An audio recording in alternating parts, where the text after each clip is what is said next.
And here we have a specimen from the early 2000s, a legacy investing platform.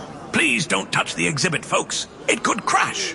Ready to step out of the financial history museum? At public.com, you can invest in almost everything. Stocks, bonds, options, and more. You could even put your cash to work at an industry-leading 4.1% APY. Leave your clunky, outdated platform behind. Go to public.com and fund your account in 5 minutes or less. Paid for by Public Investing Inc., member FINRA and SIPC. Full disclosures at public.com/disclosures. We've all done it. You see a headline but don't have time to read the whole story, or there's so much news you're not sure what is worth your time. I'm Colby Ekowitz, co-host of Post Reports, the weekday afternoon podcast from The Washington Post. Post Reports brings you what's relevant and revealing. Breaking stories, politics, wellness, culture. Each episode goes beyond a headline for the context you need. Find Post Reports now, wherever you're listening. I'm Rodney Williams. And I'm Travis Holloway. Welcome to the Wealth Break Podcast, a real conversation about finance. Let's be honest. Building wealth doesn't look the same for everyone. I feel like sometimes being broke is a cycle and that we might have to revisit that. And we're not stopping at success stories. What happens when it doesn't go right? How do you cope with it? Because wealth isn't just about money. It's about creating a life where you thrive and help others do the same. Listen to the Wealth Break Podcast on the iHeartRadio app.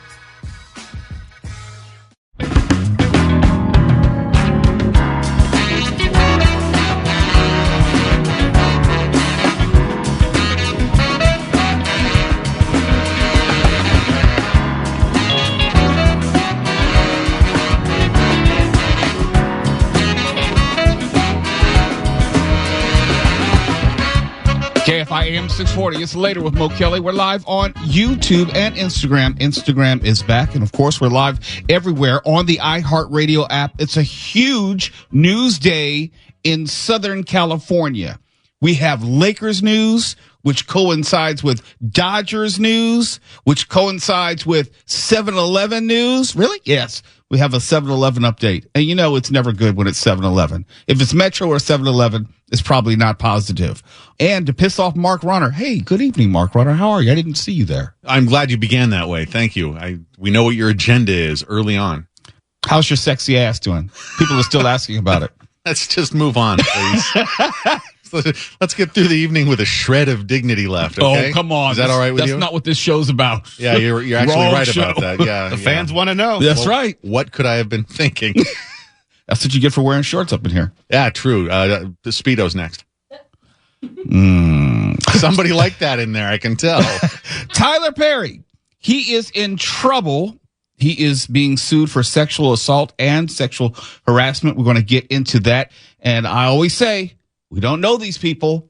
I'm not saying it's true. I'm not saying it's untrue. I'm saying we don't know Tyler Perry personally. Have I met him? Yes. Have I been around him? Yes. Helped book him for a radio show when I was a radio producer many years ago. I wouldn't say that I would know him or what goes on in his personal life, but someone has come forward and the allegations include text messages. So you know what that means. There's already evidence on the table and it doesn't look good. And since it's Wednesday, you know it's time for the Viral Load at 9 p.m. tonight. Tiffany Hobbs will be joining us in studio with the latest in social media, the stories that we're discussing, the challenges that we're conducting, all the stupid things that we're doing just because of social media. And I tell you how I love watching documentaries because of the streaming revolution. There are more documentaries produced than ever before. I don't know. I talked about it here on the show, but I don't know if anyone got to see it. Mark, did you by chance get to see the Peacock documentary called Gary, talking about the life and ultimate death of Gary Coleman? No, I haven't yet. We talked about it, and I put it on my list, though. If you get a chance, it's now relevant again. So go back if you get some time to watch it, because Gary Coleman's ex-wife, Shannon Price, she's saying that she's willing to take a lie detector test because coming out of that documentary, there were renewed suspicions that she actually murdered him. Now, we all know that a lie detector test is not proof of anything, but she feels that she can clear her name by way of a lie detector test. We're going to play some of the audio later on tonight from that documentary when Shannon Price tells her side of the story You can come to your own conclusion, and also what's next for her, and also, how general society is weighing in on that. And for my final thought tonight, I'm just letting you know it's going to be U.S. and Iran. I'm going to go deep on that. I'm going to do a deep dive, historical dive as far as what has happened in the past 70 years, basically, and what's happening right now and what we should expect going forward. It's a scary time. Let's be real. We haven't been this close to some sort of armed conflict or armed aggression involving Iran since maybe 1979 in earnest. Now, we've had some issues along the way. We'll talk about that, but we're closer now than ever before. It's unfortunate because I thought this was the no more wars. Never mind. And the city of Carson, they have prohibited all fireworks. And if you're not from that area, you may not know that Carson had allowed for some time that you could buy Safe and Sane fireworks. That's the fireworks brand that they don't shoot into the air. They don't really explode. They're more like flicker, and they're less dangerous, arguably, than the more traditional forms of fireworks that we see and the illegal ones going on in everybody's neighborhood, like right now. I can't speak for anyone else. Carnation, I'm just going to ask you, I know you're just really walking in, and welcome back. Carnation wasn't with us last night. She wasn't feeling too well. That's the on button. You have to hit the on button. There I you did go. hit it. Okay, now we can hear you. Is this your first, or will this be your first 4th of July in Southern California? This will be. Oh. This will be. And everlasting love. Yeah, I know that song. Natalie Cole.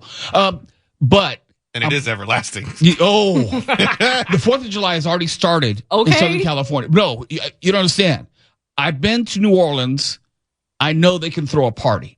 But when it comes to fireworks in Southern California, it is unnatural what people do.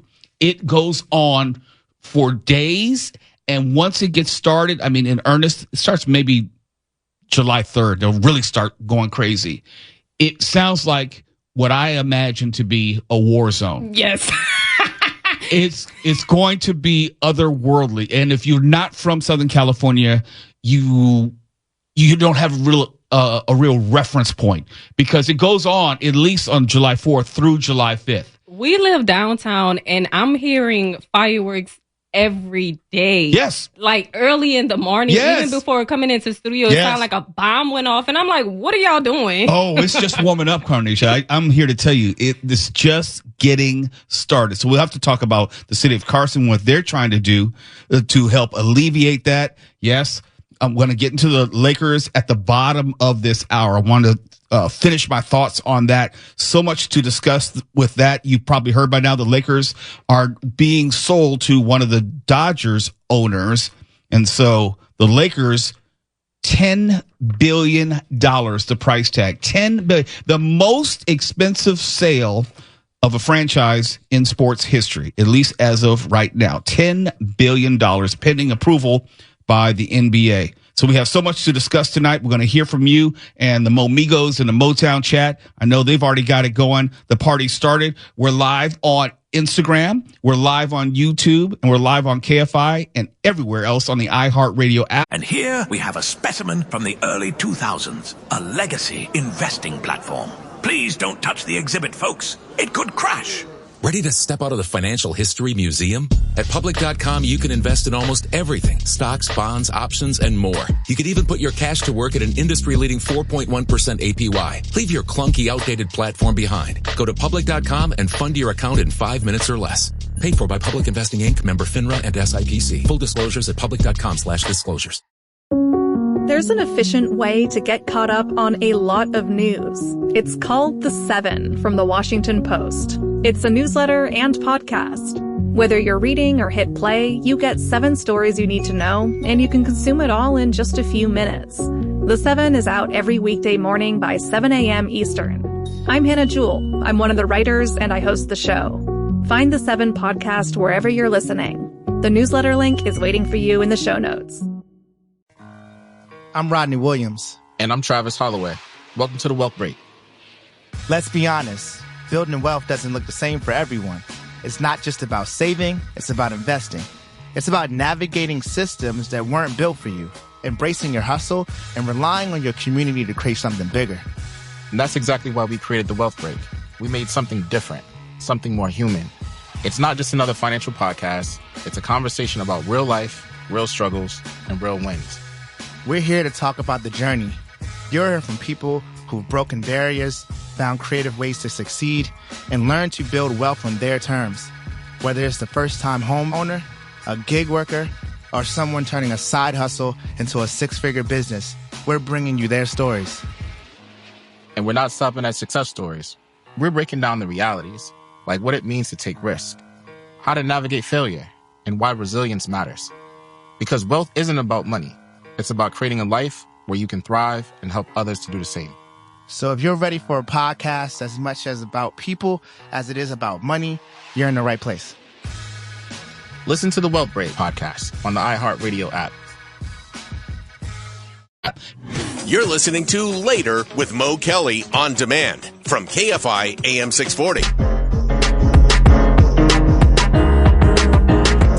KFI AM 640. It's Later with Mo Kelly. We're live on Instagram. We're live on YouTube, and we're live everywhere on the iHeartRadio app. I was never a kid who was really big on fireworks.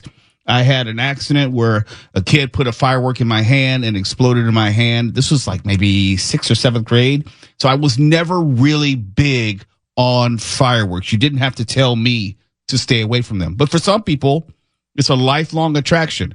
You see adults 35, 40, 45 years old lighting off these illegal fireworks, professional grade fireworks, and they're dangerous not only to that person, but the rest of the community, set a house on fire, what have you.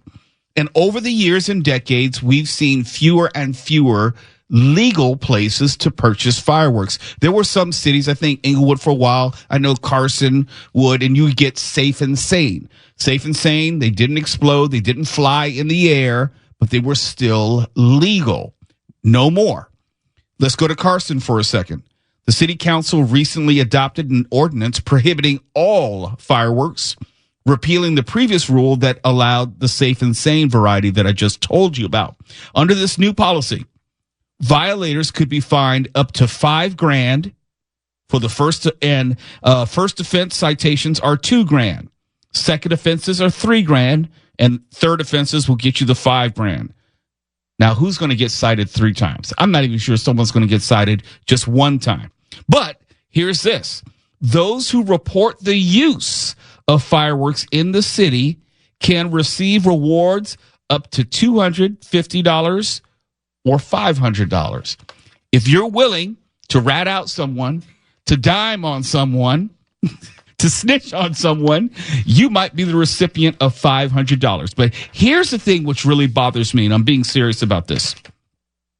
Carson's going to partner with the LA County Sheriff's and Fire's departments to enforce the policy. I'm fine with that. I'm fine. But this is how they're going to do it. They're going to use drones to closely surveil the community and identify violators. That concerns me. Remember, we've had this conversation before about using drones and monitoring what people are doing in their backyards, what people are doing in, quote unquote, the private aspect of their lives.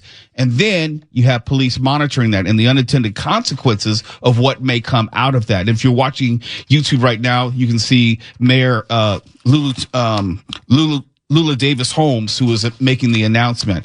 I have always been reticent to be too supportive of drones flying over our houses. And I remember last time we talked about drones, someone said, well, what about a helicopter? Isn't that the same thing? Not really. It doesn't have the degree of detail, and it's not just like right over your backyard with a camera and can map your backyard. Map? What do you mean, Mo? Well, if you've ever had like your backyard done or landscaped, it is common practice that they'll use a drone to scan your backyard for dimensions so they can render you a mock of what your backyard will look like. And all I'm saying is that's a lot of information to be giving out, and the capability is such that it can be done with your backyard under any circumstances. And the thought of law enforcement just looking in my backyard to see if people are using illegal fireworks. It didn't say that it was only going to use the drone to see if you're using illegal fireworks on the street. I would have to interpret this that they're actually looking in your backyards as well and monitoring your activity. That makes me feel very uncomfortable. And I'm not pro fireworks, but I am pro privacy, even though it is an illusion to a large degree. But I understand the need to want to clamp down on this. The fireworks are dangerous. And I was kidding Carnisha last segment, but she will see up close and personal what I'm talking about. Stefan, he knows exactly what's awaiting Carnisha. Yes, and you sir. can't really adequately describe it. Mark, I don't know in your neighborhood whether it's as bad as far as the illegal professional grade fireworks. Oh, it's like living in Beirut. Make Okay. no mistake. My neighbors keep the 4th of July alive all year round. I hate it. And I have this love-hate relationship with it. Like, I like to see the fireworks. I like to go outside. And if you were to come to Chateau Le Maux, I can't get Mark out there. There are too many people there. He doesn't like people. Well, maybe this year, though. Okay, you are we're rolling tape on That's this, on right? tape. Okay, you're right. You know what I'm getting ready to say. You are invited, Mark Ronner, to the 5th annual or semi-annual, because COVID got in the way, Chateau Le Maux 4th of July celebration live broadcast. The numbers are coming down. It might be safer this year. All right. We're down to like 200 COVID deaths a week. And we won't even make you work that night. You can just hang out. You can have the long-suffering one drive, and you can have a drink with me. Well, let me consult with her on that. We need like a waiting for Mark, like waiting for Eddie for the 4th of July. Yeah. No, let me tell you, nobody Countdown. loves anything greater than being appointed a designated driver in their absence when they don't get a vote on it. Well, okay. That'll be great. Life is difficult sometimes. But I will say this. We're overdue. We have a backyard area, so you don't have to be in the house per se. Mm-hmm. We'll have the garage where we have a seating area, so it's open air. You won't have to necessarily be, too close to people. You'll be renting some honey buckets for the backyard, will you? Honey buckets. What, for the bees? Porta potties? No. You can go in the house. Ah, okay. Look, or you can hold it. It's up to you. No, we're not holding anything around here. Can we refocus, please? Fireworks. All I'm saying is Carnisha doesn't know what's awaiting her. But I was saying that my love-hate relationship with is from my house, there's a vantage point in a community park in our development. And Stefan, you haven't even seen this yet. Hopefully we can get you out. Yeah. It's a 360 panoramic view of all the fireworks in Southern California. Not necessarily as far as San Diego, but you can see Disneyland, you can see Marina del Rey, you can see downtown Los Angeles, and it's a beautiful view. Now, the danger is, in my neighborhood, and probably yours too, Stefan, there are folks who celebrate the 4th of July with guns. They don't use actual fireworks. They just shoot off the guns in the air. Carnisha's looking at me like I'm crazy. No, I'm being serious. And if Tuala were here, he's out doing stuff. That is a real thing. And they warn against it every single year.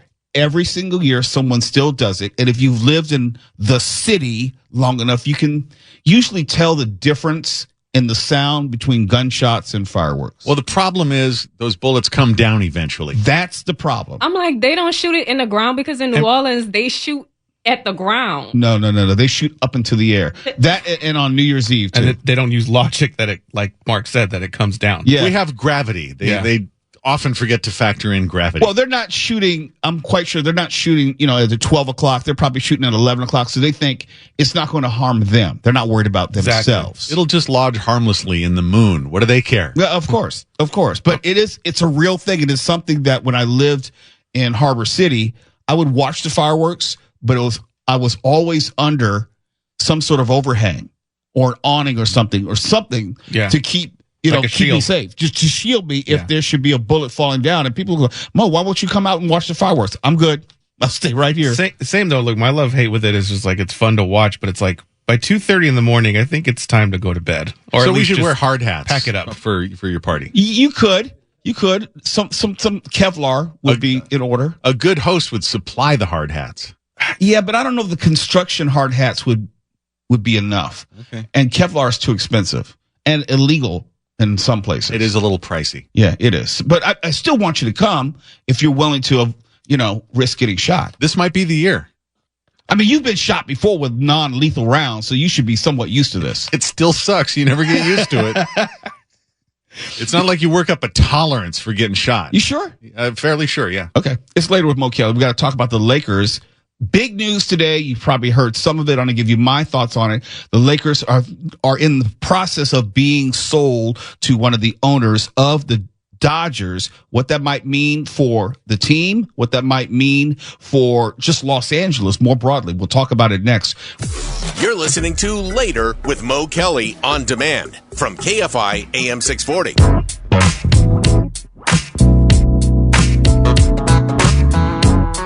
KFI, this is Mo Kelly. We're live everywhere on Instagram. We're live on YouTube, and we're live on the iHeartRadio app.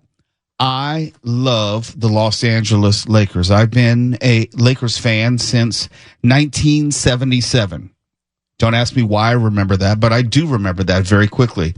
I was in love with the Lakers before Showtime, but I got to see all of Showtime with Magic Johnson, with Kareem. And I think that's when I started watching the Lakers, when Kareem came to the Lakers. I think that was 1977. I got to see all the greatness of the Lakers, including Shaq and Kobe and Paul Gasol. I mention that because in between those moments of greatness, there were some rough times. There were some lean moments, especially when Shaq left the Lakers and it was just Kobe for a while. There were some really, really bad teams. I mention this because there was a question of whether the team had lost its way. Dr. Jerry Buss, who purchased the Lakers in 1979 for about $67 million, if I remember correctly, he passed away in 2013. And the franchise largely lost its way. It was not the franchise of greatness in years before. And there was a question of leadership. When Dr. Buss passed away, he gave the team to Jim Buss to initially run. And then there was an internal fight in the family, and Jeannie Buss eventually took over and was the principal owner. And we've had up and down moments. Obviously, getting LeBron and the championship in 2020 helped to some degree, but they haven't had the type of success that Lakers fans are used to. So there has been a growing movement for Jeannie Buss and the family, the Buss family, to sell the team, and that moment has now come. Today it was announced that the Lakers are being sold to one of its minority owners, Mark Walter, who is the principal owner of the Dodgers. That's very, very, very important. So not only will the Lakers be owned by someone who was inside that Laker family and understands the history as well as I do, but it's coming from the standpoint of remaking a franchise in the way that Walter, the Guggenheim Group, remade the Dodgers into a perennial winner and not afraid to spend money. Well, it's like Mo, I know someone thinking, like, well, Mo, don't they have like a salary cap in basketball, so you can't necessarily just spend as much money as you want? Well, they have a soft cap, and that means you can spend up to a certain amount, which is the salary cap, and if you go over that, then you have to pay what is called a luxury tax. They don't care about the luxury tax. We're talking about tens of billions of dollars that they have available to pay players whatever they want. They have done that with the Dodgers, where they paid Shohei Ohtani $700 million over the course of 10 years. They are very, very smart as far as how they structure the contracts. And they know that when you make the right deals, you'll get the return on that investment in the way of merchandising, licensing, and also championships. We've seen it with the Dodgers. That Shohei Ohtani deal in only a second year has paid for itself. And I hope and suspect that they will use that same type of approach with the Lakers. $10 billion, the most expensive franchise sale in the history of sports. And if you're the Buss family, you're not going anywhere.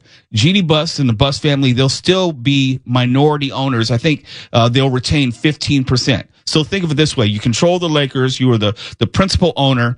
You sell the team, or at least the majority stake, for $10 billion, and you still get to make a percentage off the team and its future success without the stress of having it succeed. Now, a part of me is sad because I do remember when Dr. Jerry Buss purchased the Lakers and then the Kings. He purchased the Lakers and Kings at the same time in 1979 from the the late Jack Kent Cooke. And the Lakers were a joke at that time. That was right before they got Magic Johnson.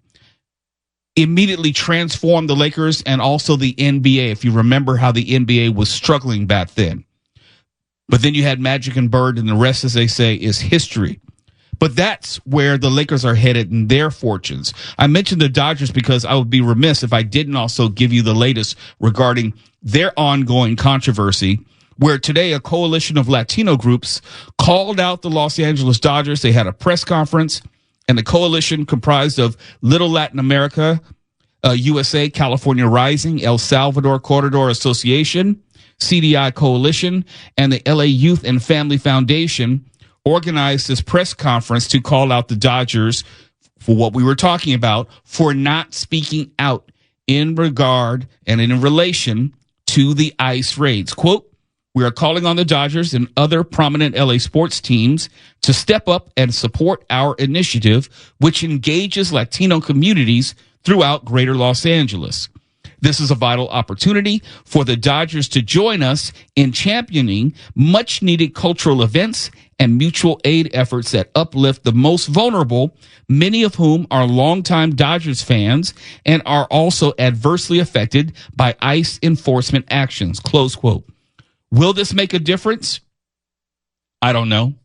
I don't know if the Dodgers are on the verge of making a statement or taking a stand or addressing the controversy, but I do know it does not help the Dodgers in the eyes of their larger community, the Latino community and their fans in general, because the Dodgers, as I've said before, have a history of speaking out. They have a documented history of also taking a side when it comes to cultural issues.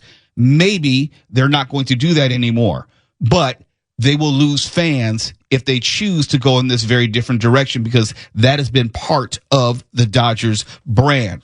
So if you're a Dodgers fan, it's almost like good news, bad news. Good news, you can say some of the Dodgers magic, no pun intended, is going to be rubbing off on the Lakers.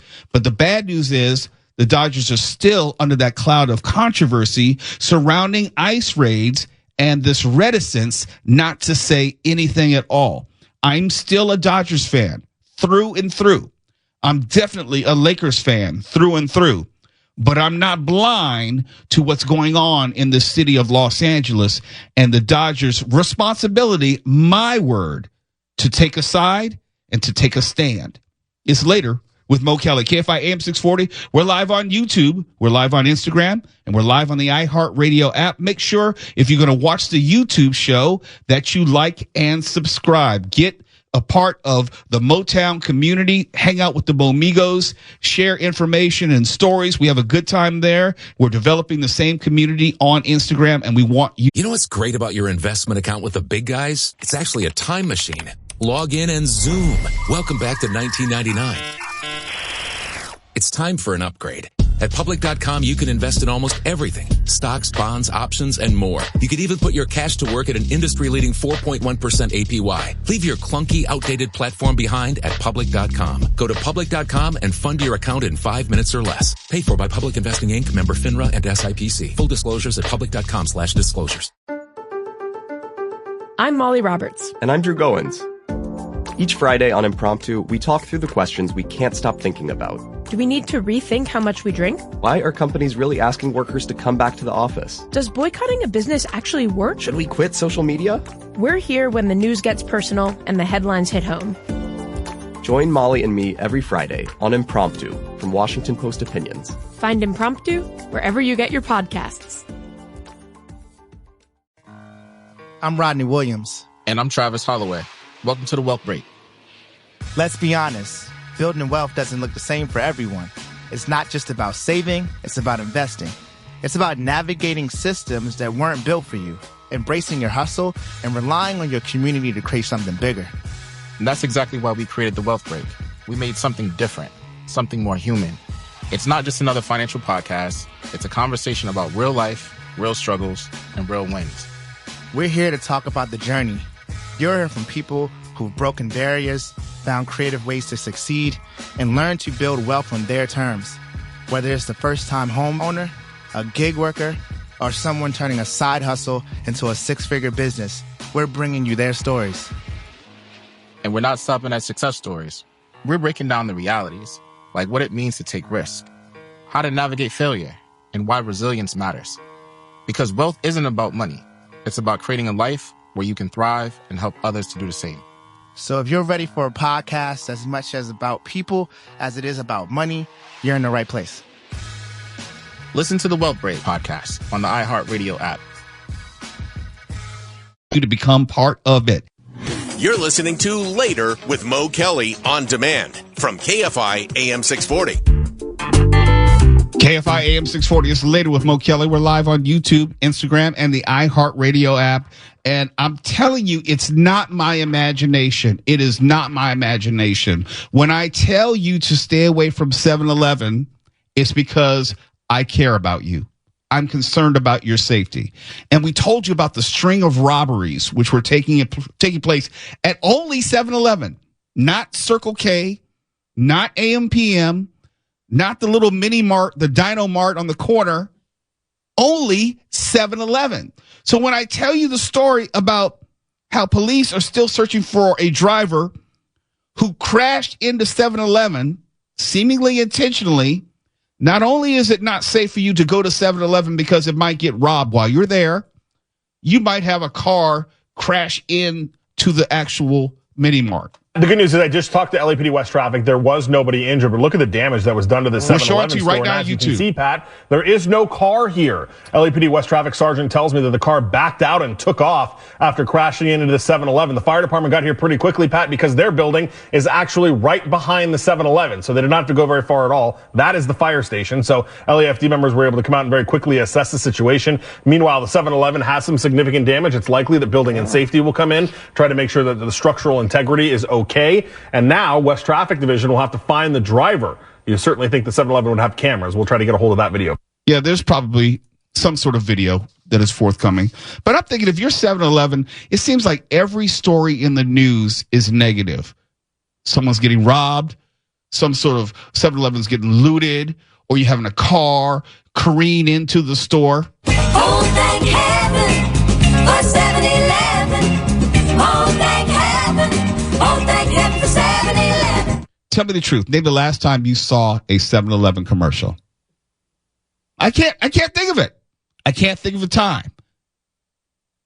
Yeah, all I ever see is AM/PM. Yeah. Those are the only ones, and that's why it's too much good stuff. Yeah, that's all I hear is too much good stuff. I mean, and maybe it's because if you're 7-Eleven, why advertise? Because they're always in the news. Always in the news. Of course, not for anything good, but they're always in the news. Oh, thank heaven for 7-Eleven. Oh, thank heaven. Oh, thank heaven for 7-Eleven. I gotta ask, is there a 7-Eleven equivalent in New Orleans or a 7-Eleven big in New Orleans, Carnisha? We do have Brothers. Brothers. The chicken, they sell chicken. And but it's a gas station as well, isn't it? Yeah. Okay. Mm-hmm. Yeah, 7-Eleven is usually standalone, but they also sometimes can be found at gas stations. But 7-Eleven is real big out here for some reason. And some of them sell gas. Yeah, they do. They do. I just don't understand why, people actually go there because the food isn't good. You might get shot. No. Carnisha, you have to turn on your mic. The hot dogs are really good, and the nachos. No, they're not good. They're not. They're not good. The pizza's not good. It's been on that swirling plate for about 4 hours. The hot dogs have been on that roller for 3 hours. You don't know. There's flies flying around. There's nothing protecting the hot dogs from the elements. There's absolutely nothing. I don't know why people eat them. Now, Tawala, he says he still goes to 7-Eleven, maybe for the coffee or something like that. He stops by 7-Eleven on the way to work. I tell people, don't go to 7-Eleven. It's not safe. Here's another example of it not being safe at 7-Eleven, and people will still go. I'm afraid for my life at 7-Eleven. And we do these stories all the time, and it's obvious, like, I'm telling the truth. It is dangerous if you go to a 7-Eleven. But people don't want to believe me. The good news is I just talked to LAPD West Traffic. There was nobody injured, but look at the damage that was done to the 7-Eleven store. And as you can see, Pat, there is no car here. LAPD West Traffic Sergeant tells me that the car backed out and took off after crashing into the 7-Eleven. The fire department got here pretty quickly, Pat, because their building is actually right behind the 7-Eleven. So they did not have to go very far at all. That is the fire station. So LAFD members were able to come out and very quickly assess the situation. Meanwhile, the 7-Eleven has some significant damage. It's likely that building and safety will come in, try to make sure that the structural integrity is okay. And now West Traffic Division will have to find the driver. You certainly think the 7-Eleven would have cameras. We'll try to get a hold of that video. In the YouTube Motown chat, Henry Uchiyama says 7-Eleven in Japan is so awesome. From what I can tell, first, 7-Eleven is all around the world. Yeah, but it's like a whole other, it is a completely different world. I've seen a couple of videos and they have like gourmet stuff at the Japan ones. It's crazy. I haven't been to the Japan ones, but I've been to the ones in South Korea. I'm wearing my South Korea t-shirt today. Nice. I've been to South Korea and I've been to the ones in Mexico. The ones in South Korea are 10 times better than the ones in Mexico. So I guess depending on the country, you know, some are better than others. But I would not go to any of them here in America like Tawala does. I had a stomach ache on my way to work. And that was the only product placement. I had to stop and get a ginger ale, frosty ginger ale at the 7-Eleven just down the street, just right down Hollywood Way. Couldn't you just go to an AM/PM instead or go to the Dino Mart on the corner of Hollywood Way? No, I did not want to make the turn to the Dino Mart and have to make all those crazy turns to get out of there. I said, I'm going to go over to the 7-Eleven because I was going to go to CVS. That's the only reason I was over in that area. But I said, you know what? I'm going to go to the 7-Eleven real quick because they have, you know, Canada Dry ginger ale. It's always frosty. There wasn't a single homeless person outside. There wasn't a single robber outside. No one inside was trying to sell me rat wings. None of that. Okay, or these filthy hot dogs that Carnisha likes. No one. They don't judge the hot dogs. Are filthy. Those things look like they have fallen on the ground all day. They may have. How do you know? You don't go there for the food. I watched them put it on the rollers. I don't that means it's the not old cooked. ones. If you watch them put it on the rollers, that means it's not ready to be eaten. All that means is they washed it on I the sink. enjoyed the big ones. Okay. Jay Solomon in the chat says, but the cherry Slurpee, Mo, you can get cherry Slurpees elsewhere, can't you? Slurpee? AM/PM. No, you can get slushies at AM/PM. Yeah. They only have two flavors.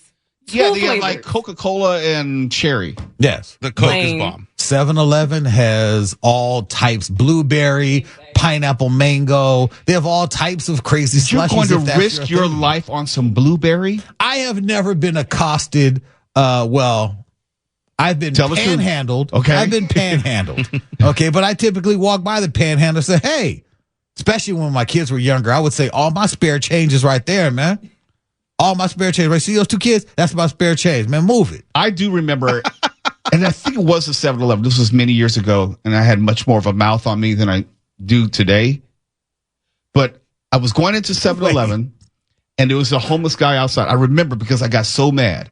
And he said, do you have like spare change? I said, no, I don't have any spare change. He said, brother, I can look at you. I know you have something. First he said, brother. It's like, I don't know you. He was all in your pockets. Yeah, I hate that. Stay out of my pockets. You know, just because you think I may have something, it doesn't mean that you're entitled to it. I don't care if I have $3 of quarters in my pocket. It doesn't mean that you get a piece of that. And I looked at him. I said, first I said, stay out of my pocket. And if I choose to give you something, all I need to hear from you is thank you. That's it. That's it. We're not going to have a discussion about what's in my pocket. Now, see, I've had someone ask me, said, hey, you got any spare change? I said, nah, man, I never have spare change. Well, when you go in, can you bring me something out to eat? Like adding to my tab when I go in. I'm like, the dirty nerve of you, panhandler, get out of here. When I was in North Carolina, I can't remember what it was, but it was kind of like it was a sandwich shop or something. And I was out there for a family reunion, and I see this young brother walk up to me, and it's like, okay, I know what this is about. But I'm on guard because I don't like people walking up to me. And he says, my brother. I don't know you. It's always, my brother, can you help me get something to eat? Wait, were you approached by Philip Michael Thomas from Miami Vice? No, it was more Huggy Bear. Okay. Starts getting hushed. He comes up to me and says, my brother. And first I'm thinking, not your brother, but I'll let you finish. He says, can you help me get something to eat? And I said, and I was in a decent mood. It's like, all right, what did you have in mind? And they're like 4 places. And he pointed to this expensive sandwich shop across the way. And I said, that is what you think that I'm going to buy for you? You need to choose from the other side of the menu. you know, and I said something to the effect of beggars can't be choosers. You know, if you're asking me to do something out of the goodness of my heart and I don't even know you, I couldn't fault him for starting up here. You know, if he's going to ask for food, he wanted like a gourmet sandwich. Were you in front of like a convenience store already? No, we were in Durham, North Carolina, and there were like a lot of spots. There was like a Panda Express. There are all sorts of bunch of eateries. It was an open air market area, and you know the homeless people were out. He chose like pigeons. They knew where the food was. Plate. Yes, yeah. He shot for the moon. And it said no. I said no, not there. Because I know like every sandwich is gonna be like $16, something ridiculous. I said, no, we can go over here to this it was like this Subway looking place, and I get you like a $6 or $7 sandwich or someone. Yeah, but you always start the negotiation high. That's a good tactic. I applaud him for that. Yeah, because then he knows anything less. He says, okay, hey, just give me a slice. Then it's like, all right, I'll get you that. Yeah, then it's a win. He would have done better to not say my brother. Okay, real quick. Has it ever happened where someone is trying to hit you up for some change, and I ain't got nothing, this, that, and that, and you come out with something for them and you see them on a cell phone? No, that has not happened to me. I've seen that. I have not seen a cell phone. I went into the 7-Eleven. I got some chips and I got a drink for this cat outside. I came out and he was standing over by the side and he had a cell phone out and he was typing something in his cell phone. I walked right by him with those snacks. I was like, you blank and blank blank. How you got a cell phone that's obviously got service and minutes and all that? And you asking me, you better sell that cell phone. Well, wait, was he making stock trades? What do you care? It doesn't matter. I don't care. You don't have a cell phone and you're asking me for money. Yeah, so homeless people can't have a phone? What you doing with the phone? You got money for your phone bill? You don't know his story? I don't need to. I get to decide because I'm the keeper of the cash. I get to be judgmental. His story, he's got a cell phone. That's all I need to know. Did you see him bidding on an eBay auction on the phone? You don't know what he was doing. I don't care what he's got. You don't have money for a cell phone and not have money to eat. You don't have to have a cell phone, right. But you got to eat. What if it was a government phone? They do give out government phones. I don't want to hear about your Obama phone. I don't want to hear about it. Then use your EBT to get yourself some food. Right. If he's got his own, he needs to look up where the nearest EBT center is so he can get that card. That's exactly how Jesus would have put it. I'm proud of you.